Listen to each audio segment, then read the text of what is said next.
46 Assam rifle की खुगा battalion के कमांडिंग ऑफिसर 41 वर्षीय कर्नल विप्लव त्रिपाठी 12 नवंबर 2021 की रात बेहांग टी गांव में बिताए। मणिपुर के चुराचंदपुर जिले में एक भाईचारा कार्यक्रम में भाग लेने के लिए, जैसे कि अक्सर इन कार्यक्रमों में होता है, वो अपने पूरे परिवार को साथ ले आए। पत्नी अनुजा 33 और 8 साल का बेटा अबीर। अगली सुबह वो घने जंगलों से गुजरते हुए वापस अपने जिला हेडक्वार्टर्स की ओर निकले, खुद एक काले मिलिट्री बोलेरो में, लेकिन सुरक्षा के लिए उनके काफिले में 3 अन्य गाड़ियां में 12 सैनिकों की क्विक रिस्पांस टीम भी साथ थी। चौकन्ना रहने की जरूरत थी क्योंकि मणिपुर और म्यांमार के बॉर्डर इलाकों में कम से कम 40 खतरनाक उग्रवादी समूह मौजूद थे। हालांकि परिवार के साथ यात्रा करना अपने आप में एक तरह की सुरक्षा थी, क्योंकि उनका इतना ईमान तो था ही कि निहत्तों पर वो गोली नहीं चलाते। और वैसे भी आजकल इस ओर से हिंसा कम हो रही थी। ज्यादातर आदिवासी उग्रवादी समूह केंद्र सरकार के साथ बातचीत के अलग अलग चरणों में थे। कुछ दिन पहले ही कर्नल विप्लव ने अपने परिवार के साथ मणिपुर में दिवाली मनाई थी, जहां उनकी हाल में ही जुलाई में पोस्टिंग हुई। इससे पहले वो मिजोरम में सेवारत थे, जहां उनके साथी उन्हें जोश मशीन बुलाते थे, क्योंकि वो बड़े जोश से सफलतापूर्वक नशा विरोधी अभियान चलाया, जहां अफीम की खेती करने वालों के खिलाफ तगड़ी मुहिम छेड़ी। इस अभियान को वो और बढ़ाने वाले थे मणिपुर में उनके मेती भाजपा मुख्यमंत्री बीरेंद्र सिंह के नेतृत्व में। लेकिन नशे के खिलाफ ये कार्यवाही उग्रवादियों की पैसों की कमाने की मुख्य स्रोत को मार रही थी और हथियार खरीदने की उनकी काबिलियत को भी। फिर कुकी जोमी हमार पहाड़ी आदिवासी आक्रोश में भी थे सीएम के म्यांमार बॉर्डर पर बाड़ लगाने की योजना के खिलाफ, क्योंकि सदियों से इन जातियों की भूमि बॉर्डर के दोनों ओर फैली रही और इस बाढ़ से उनके पहले जैसा मिलना जुलना मुश्किल हो गया। इस दौरान एक और दरार पैदा हो रही थी 2 सबसे बड़ी मणिपुरी जातीय समूहों के बीच, वैष्णव मैती और ईसाई कुकी। ईसाई मिशनरी के प्रभाव से कई मैतियों ने हिंदू धर्म छोड़ा, जिससे हिंदू मैतीय संगठन और ज्यादा कट्टरपंथी बनने लगे थे। इतना कि एक बड़ा मैतीय उग्रवादी समूह ने ईसाई नागा पहाड़ी आदिवासियों को ऐसा अलग महसूस कराया कि उन्होंने उनसे नाता तोड़कर अपना अलग ईसाई गुट बनाया। इस बीच नौकरी की तलाश में और जमीन खरीदने के लिए इम्फाल घाटी में कुकी बड़ी संख्या में आने लगे, लेकिन पहाड़ियां महतियों के लिए बंद थी, क्योंकि ये संवैधानिक रूप से संरक्षित था। देखने के लिए बाहरी रूप से तो लग रहा था कि मणिपुर में शांति लौट आई थी, लेकिन अंदर अंदर हालात पक रहे थे। कर्नल विप्लव अभी भी अपने जिला हेडक्वार्टर चूराचंदपुर से 65 किलोमीटर दूर थे जब पहला आईडी का विस्फोट हुआ। फिर विस्फोटों की श्रृंखला हुई काफिले के आगे, बीच और पिछले हिस्से में, जिससे सड़क पर इतने बड़े बड़े गड्ढे हो गए कि वहां से निकलने का कोई रास्ता नहीं बचा। मिलिट्री टीम को फंसा देखे आतंकवादी तुरंत झाड़ियों से बाहर निकले और गोलियों की बौछार की कर्नल विप्लव और उनके परिवार पर। इस घातक हमले में अर्धसैनिक बल के 4 और जवान मारे गए और 6 गंभीर रूप से घायल हुए। नवंबर 2021 का ये कर्नल विप्लव पर हमला आने वाले दिनों का संकेत था मणिपुर के उतर चढ़ाव से भरे हिंसा के इतिहास में।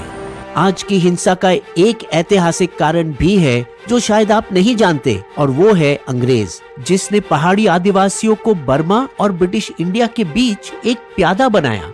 जब कुकी आदिवासी, जिनकी जड़ें पश्चिमी म्यांमार के चिन राज्य से है, 1830 और 40 के दशक में पहली बार मणिपुर आए, तब मणिपुर के मैतीय राजा नूर नारा सिंह अंग्रेज तय करेंगे कि उन्हें कहां बसाया जाना चाहिए। कर्नल विलियम मकलोच, उस समय के ब्रिटिश राजनीतिक एजेंट, उन्हें बर्मा के खिलाफ डिफेंस की पहली लाइन के रूप से पहाड़ियों में रखा। हम ये जानते हैं क्योंकि उन्होंने इसे ब्रिटिश गवर्नर जनरल को लिखित एक नोट में दर्ज किया था। कुकीज को घाटी के चारों ओर की पहाड़ियों में रखा है, जहां उनका रहना खुले बॉर्डर पर काम आएगा। ये नीति इतनी सफल रही कि तब की बंगाल सरकार ने भी ऐसा ही किया। कुकियों की एक बड़ी कॉलोनी बनाओ लैंटिंग के पड़ोस में, ताकि उत्तरी कछार के लिए सुरक्षा घेरे के रूप में काम आए। लेकिन जब से ऊपरी बर्मा पर अंग्रेजों ने कब्जा किया, मणिपुर की ओर सैन्य सहायता उन्होंने काफी हद तक कम कर दी। राजा अब राजनीतिक रूप से इतने महत्वपूर्ण नहीं रहे और अंग्रेजों ने उन्हें भाव देना बिल्कुल बंद कर दिया। बदले में मैथियों हिंसक विद्रोह पर आए और ब्रिटिश राजनीतिक एजेंट, आसाम के मुख्य कमिश्नर और कई दूसरे अधिकारियों की हत्या की, जिसकी वजह से 1891 में 28 दिन की एंग्लो मणिपुर युद्ध हुई, जिसमें मैती विद्रोही पूरी तरह से हारे। बाद में ब्रिटिश संसद में गर्मा गर्म बहस भी हुई कि कुकी आदिवासियों के साथ करना क्या चाहिए। उन पर सीधा शासन उचित होगा, नहीं पहले जैसे मणिपुर के जरिए शासन होना जरूरी है। एक बीच का रास्ता अपनाया गया, जहां अंग्रेज पहाड़ी आदिवासियों पर निगरानी रखेंगे, हालांकि बफर पॉलिसी अभी भी रखी। इस तरह पहाड़ी लोगों और मैदान के लोगों के बीच बंटवारा जो उन्होंने किया, अंग्रेजों की एक और फूट डालकर राज करने की नीति थी, जो आज तक हमें परेशान करती आ रही है। जब भारत को आजादी मिली तो उन्होंने केवल मणिपुर का राजसी परिवार हटाया, लेकिन अंग्रेजों की बंटवारी वाली नीति कायम रखी, जिससे बॉर्डर इलाकों में सुरक्षा बनी रहे। ऐसा ही तर्क भारत ने तब चीन सीमा पर इस्तेमाल किया था, जहां बॉर्डर इलाकों को जंगल ही रहने दिया और बाकी भारत से नहीं जोड़ा, ये मानते हुए कि अगर चीनी घुसपैठ भी करे तो आगे बढ़ नहीं पाएंगे, क्योंकि जंगल कुदरती सुरक्षा का काम करेगा और वहां ना तो कोई सड़क या पुल रहेंगे जिससे वो दिल्ली की ओर आ सके।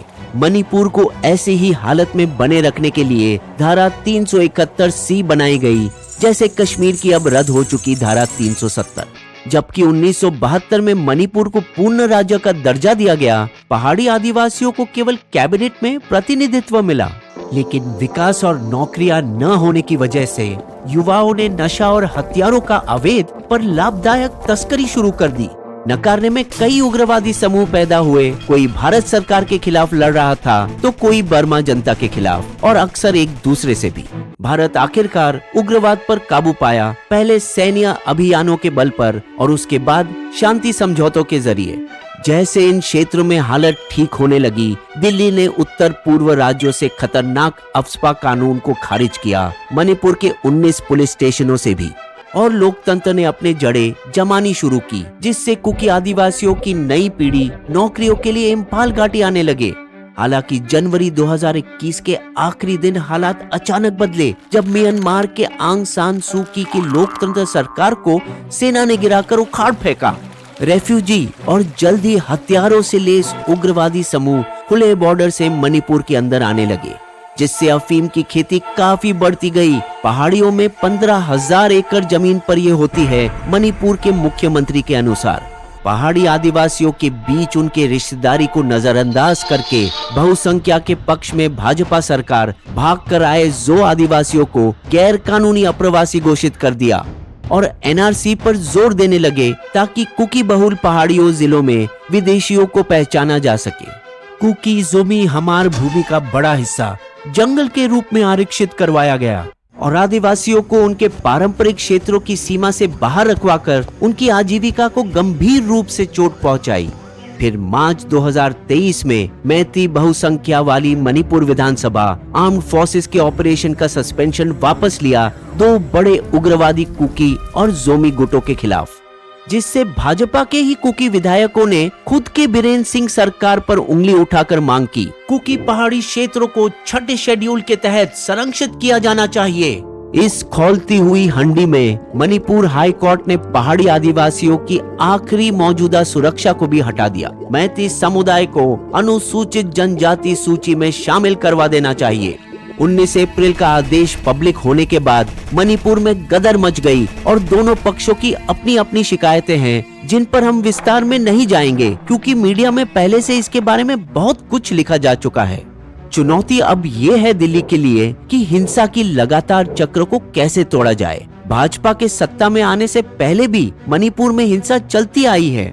जातीय आधार पर टकराव होने के बावजूद आज की समस्या को देखने का एक और तरीका है कि ये पहाड़ी आदिवासियों का लोकतंत्र में पूरी तरह शामिल होने का और मेनलैंड भारत के साथ तेजी से जुड़ने की चाहत दर्शाता है, क्योंकि मुद्दे वही है जो बाकी देश में अन्य राज्यों में होते हैं: आरक्षण, भूमि पर हक और राजनीतिक ताकत। इस 76वें स्वतंत्र दिवस पर एक जबरदस्त कार्यक्रम में कुकी जोमी हमार सदस्यों ने चूरचंदपुर में एक ओपन एयर थिएटर में बॉलीवुड ब्लॉकबस्टर फिल्में देखकर जश्न मनाया और तोड़ा 23 साल पुराना एक उग्रवादी संगठन का बैन हिंदी फिल्मों पर, जो लगाया गया ताकि आदिवासी भारत की ओर आकर्षित न हो। इसीलिए समय आ गया है कि पहाड़ी आदिवासियों को अब बफर नहीं समझा जा सकता। #ईस्ट वेस्ट इंटरकनेक्ट के जरिए पहाड़ी क्षेत्रों में विकास लाने के लिए खास प्रयास किए जा रहे हैं। अनुच्छेद 371C को यहाँ भी रद्द किया जाना चाहिए। हालांकि कुकी समुदाय की जमीनें को सुरक्षित रखने की जरूरत है, दोनों समुदायों के बीच भारी आर्थिक असमानता होने की वजह से। पूर्व उत्तर और म्यांमार और बांग्लादेश के बीच की सीमा पर बाड़ लगाना और पेट्रोलिंग होना जरूरी है, ताकि उनके प्रॉब्लम हमारे प्रॉब्लम न बन जाए। कुकियों की मिजोरम, अरुणाचल, मेघालय और उत्तरी बांग्लादेश में भी अच्छी खासी मौजूदगी है और सरकार को चौकन्ना रहना होगा कि मणिपुर की आग कहीं और न फैले, जैसे कि मिजोरम में पहले ही कुछ हद तक फैली थी, ताकि कर्नल विप्लव और उनके परिवार की शहादत और इस हिंसा में मरने वाले सभी लोगों की जिंदगी का बलिदान व्यर्थ न जाए। बिस्बो की शायरी। जल रही है आग, मचा है कोहराम, कैसे बुझाए इसे जब दोनों दे इल्जाम। आ गया है समय कि अपनाए जाए सभी, सबका होगा विकास, भारत बलवान होगा तभी। हमारे वीडियो कंटेंट के सारे स्रोत आपको डिस्क्रिप्शन में भी मिलेंगे।